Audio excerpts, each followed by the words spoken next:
उपमुख्यमंत्री एकनाथ शिंदेंनी कुटुंबासह गणरायाची आरती केली आहे। शिंदे कुटुंब गणरायाच्या आरतीत लीन झालेलं पाहायला मिळालं। दरे गावातील त्यांच्या निवासस्थानी ही गणरायाची आरती झाली। उपमुख्यमंत्री एकनाथ शिंदे यांनी सहकुटुंब गणरायाची आरती केलेली आहे। त्यांच्या दरे गावातील निवासस्थानी ही गणरायाची आरती सहकुटुंब त्यांनी केलेली आहे।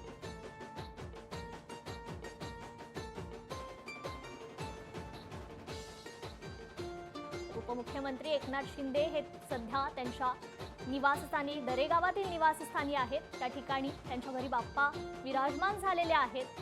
सहकुटुंब त्यांनी बाप्पांची आरती केलेली आहे।